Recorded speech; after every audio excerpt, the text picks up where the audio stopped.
मंडळी नमस्कार. तुमचं माझ्या युट्यूब चॅनल मध्ये स्वागत आहे. आजच्या आपल्या या व्हिडिओच्या माध्यमातून आपल्याला सध्या देशभर जो मुद्दा गाजत आहे तो मुद्दा म्हणजे नीट परीक्षेविषयीचा. आणि ही जी नीट परीक्षा आहे या नीट परीक्षेच्या माध्यमातून विद्यार्थ्यांचं जे काही मूल्यमापन होते ते मूल्यमापन खरोखरच म्हणजे व्यवस्थित मूल्यमापन होते का, हे आपल्याला आजच्या या व्हिडिओच्या माध्यमातून जाणून घ्यायचं आहे. कारण तुम्हाला माहित आहे की ज्या काही परीक्षा पद्धती आहेत त्या परीक्षा पद्धतीमध्ये एक वस्तुनिष्ठ परीक्षा पद्धती असते, दुसरी दीर्घोत्तरी परीक्षा पद्धती असते आणि एक लघुत्तरी परीक्षा पद्धती असते. तर ही जी नीटची परीक्षा आहे ही वस्तुनिष्ठ परीक्षा पद्धतीमध्ये येते. म्हणजेच काय, तर यामध्ये बहुपर्यायी प्रश्न दिले जातात. एक प्रश्न असतो आणि त्या प्रश्नाचे उत्तर खाली बहुपर्यायीमध्ये दिलेले असतात, ए बी सी डी, आणि याच्यापैकी एक उत्तर करेक्ट असते, म्हणजे ते बरोबर असते. आणि ते बरोबर असलेलं जे काही उत्तर आहे त्यासाठी एक OMR सीट दिली जाते आणि त्या OMR सीट वर जे उत्तर बरोबर आहे, म्हणजे ए असेल तर या ए च्या पुढे एक सर्कल असतो, बी असेल तर बी च्या पुढे एक सर्कल असतो, सी असेल तर सी च्या पुढे एक सर्कल असतो आणि डी असेल तर डी च्या पुढे सुद्धा एक सर्कल असतो. आणि यापैकी एका सर्कलला जे उत्तर बरोबर आहे त्या सर्कलला डार्क करावा लागतो त्याला. हे तो जो गोल आहे तो गोल डार्क विद्यार्थ्याला करावा लागतो. जे करेक्ट अँसरला त्याला सर्कलला डार्क केलं की त्याचं काम संपलं. मग आता मला हे सांगा की ही जी परीक्षा पद्धती आहे ही विद्यार्थ्यांच्या दृष्टिकोनातून फायद्याची आहे का, हे आपल्याला बघायचंय. कारण ही परीक्षा वस्तुनिष्ठ आहे, म्हणजेच याच्यामध्ये व्यक्तिनिष्ठता येत नाही. हे समजून घ्या बघा, वस्तुनिष्ठ परीक्षेमध्ये व्यक्तिनिष्ठता येत नाही. एखादा प्रश्न दीर्घोत्तरी प्रश्न आहे, तो 4 मार्काचा आहे आणि या 4 मार्काच्या प्रश्नाला 3 मार्क द्यायचे, 2 मार्क द्यायचे, 1 मार्क द्यायचा की 0 मार्क द्यायचा, हे संबंधित जो कोणी तपासणारा व्यक्ती आहे त्यावर अवलंबून असते. आपल्याला याच्यामधलं मित्र फरक समजून घ्यायचा आहे की एखादा प्रश्न हा 4 मार्काचा आहे आणि या 4 मार्काच्या दीर्घोत्तरी प्रश्नाला किती मार्क द्यायचे हे त्या व्हॅल्यूवर जो तो पेपर व्हॅल्यूड करते त्याच्या मानसिकतेवर अवलंबून असते. हे तो ते उत्तर वाचेल, वाचल्यानंतर त्याला ते कितपत बरोबर वाटते ते तो पाहिल आणि त्याच्यानुसार त्याचं गुणगान करणार आहे. याला म्हणतो आपण दीर्घोत्तरी प्रश्न जे आहेत ती तपासण्याची पद्धत. आणि वस्तुनिष्ठ मध्ये काय होतं माहित आहे का, की ही सगळी जे OMR सीट असते त्या OMR सीटचं जे काही व्हॅल्युएशन असते ते व्हॅल्युएशन कम्प्युटराइज होते, म्हणजे त्याच्यामध्ये व्यक्तिनिष्ठता येत नाही. जर तिथं 4 मार्काचा एखादा प्रश्न आहे याच्यामध्ये बहुपर्यायीमध्ये आणि त्याचं उत्तर बरोबर असेल तर त्याला 4 पैकी 4च द्यावं लागतं आणि त्याचं उत्तर जर चुकीचं असेल तर त्याला तिथं 0 मार्क्स दिल्या जातो. म्हणजेच या परीक्षा पद्धतीचा, वस्तुनिष्ठ परीक्षा पद्धतीचा एक फायदा फार महत्वाचा आहे, तो म्हणजे याच्यामध्ये व्यक्तिनिष्ठता येत नाही. हा याच्यात सगळ्यात महत्वाचा फायदा. पण मग आता एवढा हा महत्वाचा फायदा असताना या वस्तुनिष्ठ परीक्षा पद्धतीचे काही ड्रॉबॅक्स आहेत का, म्हणजे याच्यामध्ये काही हे आहे का आपल्याला बघावं लागेल की या परीक्षा पद्धतीच्या मध्ये काही दोष आहेत का ते सुद्धा आपल्याला चर्चेसाठी घ्यावे लागणार आहेत. आणि या वस्तुनिष्ठ परीक्षा पद्धतीने आपल्या शिक्षण व्यवस्थेचं काही नुकसान केलेलं आहे का हे सुद्धा आपल्याला बघावं लागेल. कारण काय, एकच फायदा बघून आपल्याला कुठलीही कृती करता येत नाही. आपल्याला त्याचा सर्वांगीण विचार करावा लागणार आहे. आणि हा सर्वांगीण विचार करत असताना फक्त एवढंच याच्यामध्ये एक फायदा आहे की याच्यामध्ये व्यक्तिनिष्ठता येत नाही, पण त्यासोबतच सध्याच्या परिस्थितीमध्ये या शिक्षण पद्धतीनं फार मोठे प्रश्न या शिक्षण ही जी शिक्षणामध्ये घेतलेली परीक्षा पद्धती आहे, या परीक्षा पद्धतीनं या आपल्या शिक्षण पद्धतीमध्ये फार मोठ्या समस्या सुद्धा निर्माण केल्या.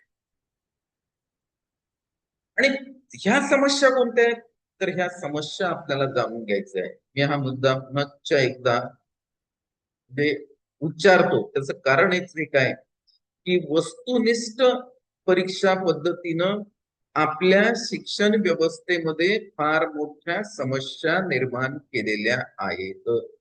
जरी ही वस्तुनिष्ठ परीक्षा पद्धती तुम्हाला म्हणजे व्यक्तिनिष्ठ वाटत नसेल, तरीही या परीक्षा पद्धतीमध्ये भरपूर दोष आहेत आणि त्या दोषामुळे आपल्या शिक्षण पद्धतीचं फार मोठं नुकसान झालेलं आहे.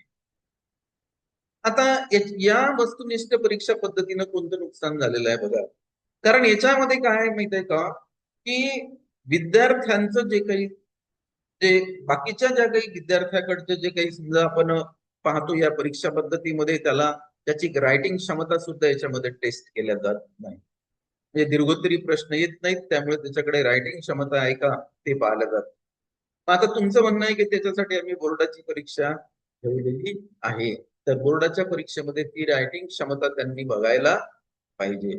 परंतु मित्र काय झालं माहित आहे का, की ही जी विज्ञान फॅकल्टी आहे, या विज्ञान फॅकल्टीमध्ये या विज्ञान विभागाची इतकी अधोगती झालेली आहे या नीट परीक्षेमुळे, की फक्त विद्यार्थी त्या नीट परीक्षेवरच फोकस करतात.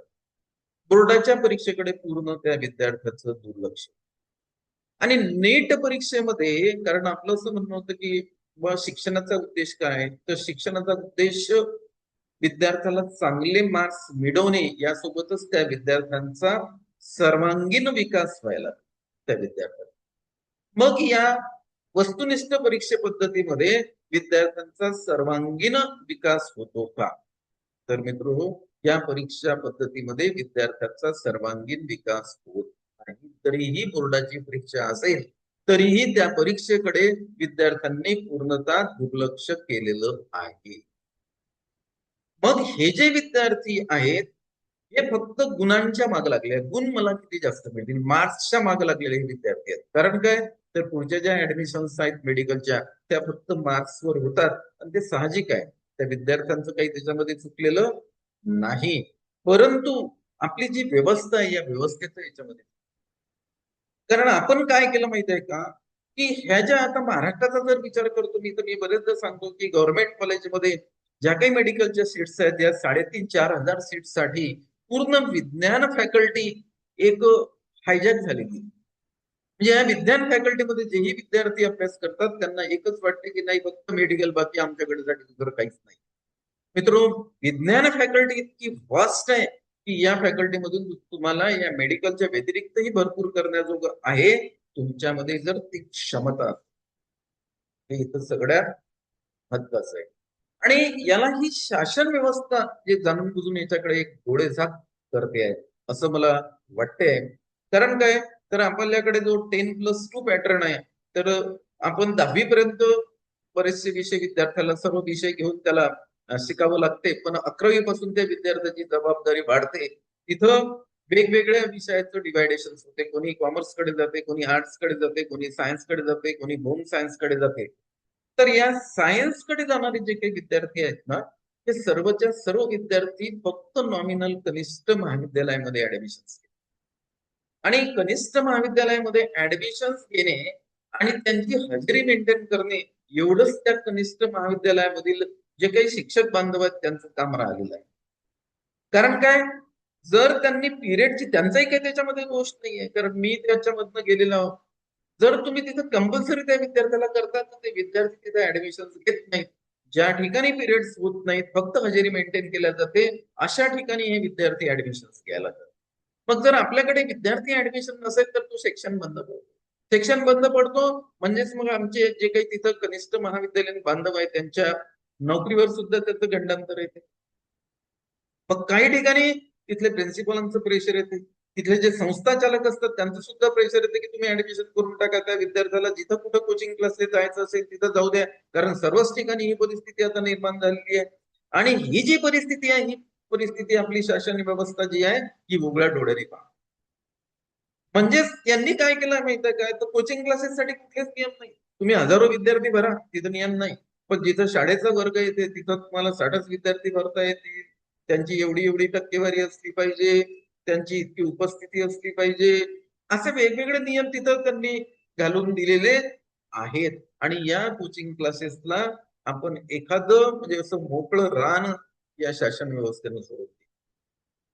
मग या विद्यार्थ्यांचं कोणतं चुकलं मला सांगा. एक विद्यार्थी जर समजा त्या कोचिंग क्लासमध्ये जातो आहे आणि तिथं शॉर्टकट्स मेथडनी एक म्हणजे अध्ययन करतो आहे, आणि हा विद्यार्थी जो वर्गामध्ये बसलेला आहे, हा वर्गामधला बसलेला विद्यार्थी, याला जर समजा व्यवस्थित डिटेल्स त्या विषयाचं जर नॉलेज भेटत असेल, तर मला असं वाटतं की शाळेत बसलेला विद्यार्थी जो आहे तो विद्यार्थी या कोचिंग क्लासेस मध्ये बसलेल्या विद्यार्थ्यांपेक्षा हुशार आहे असं.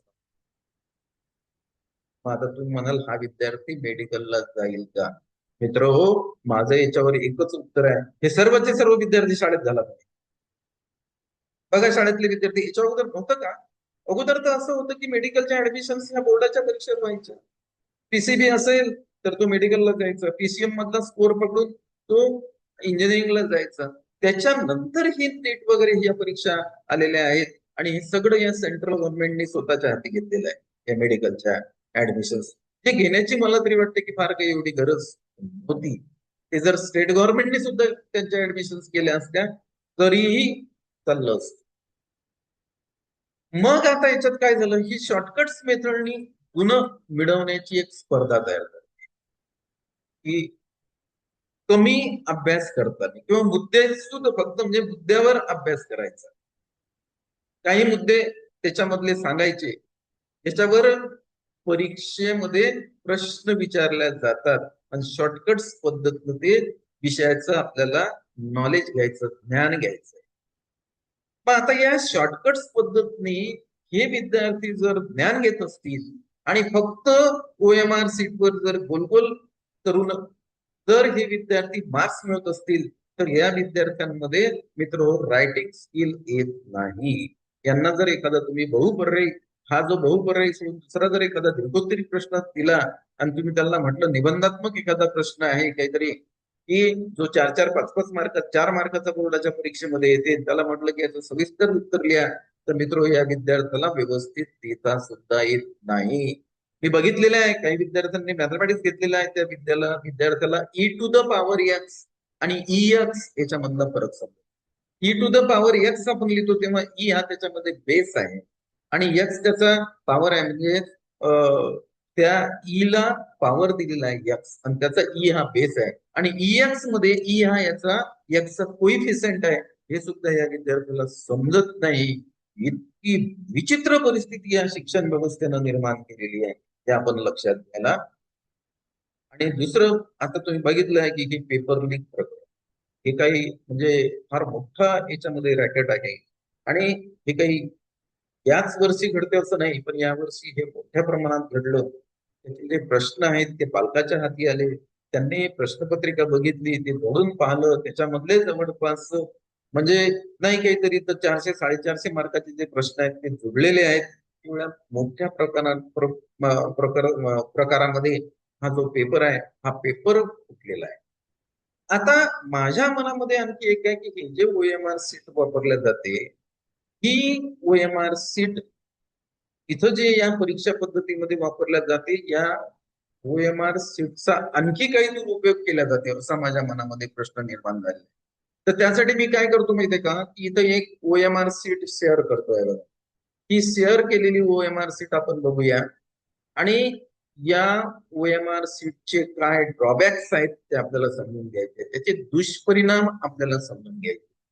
बघा ही OMR सीट आहे. या OMR सीटवर विद्यार्थ्याला त्याचा रोल नंबर टाकावा लागतो, त्याचा नंतर कोणता विषय कोणता आहे ते टाकायचं आहे, त्यानंतर विषयाचा कोड टाकावा लागते.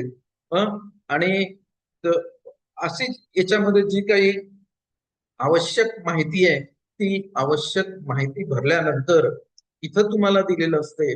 बघा प्रश्न क्रमांक 1 असेल तर इथं त्याचं ए आन्सर आहे की बी आन्सर आहे की सी आन्सर आहे ते त्या विद्यार्थ्याला बघायचं आहे. बघा ए आन्सर असेल तर तो याला डार्क करेल, बी आन्सर असेल तर याला डार्क करेल, सी आन्सर असेल तर याला डार्क करेल आणि डी आन्सर असेल तर या गोलला त्याला डार्क करावं लागतं, त्याला घोटावं लागतो असं आपण मराठीमध्ये. मग आता मी जो प्रश्न एक इथं उपस्थित करतोय की समजा जर एवढ्या मोठ्या प्रमाणात हा पेपर लीक होते तर एखाद्या विद्यार्थ्यांनी फक्त स्वतःचा रोल नंबर लिहिला, नाव लिहिलं, त्याच्यानंतर अटेंडन्स वर त्यानं सही करून टाकली आणि ही OMR सीट त्यांनी कोरीच देऊन टाकली. याच्यामध्ये त्यांनी काहीच सोडवलं नाही, कोरी देऊन टाकलेली आहे.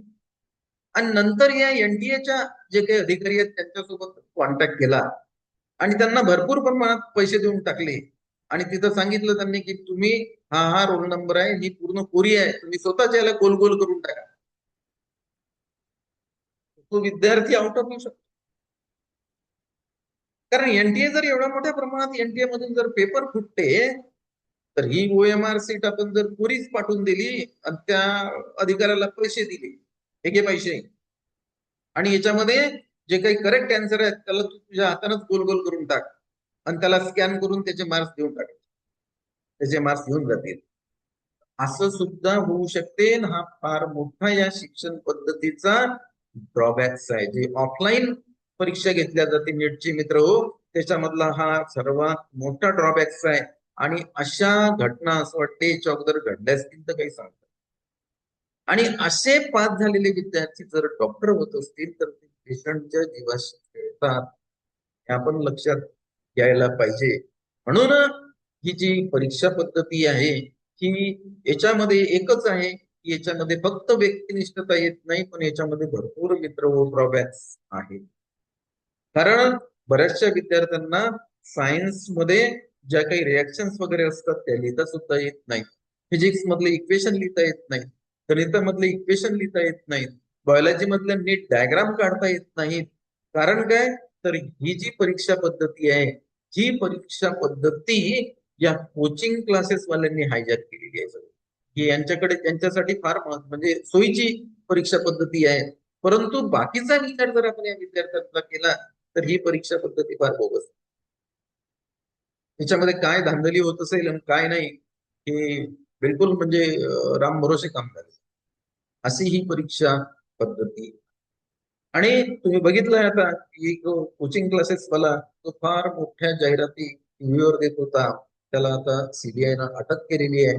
अजून त्यात काय आहे ते खरं निघायला पाहिजे.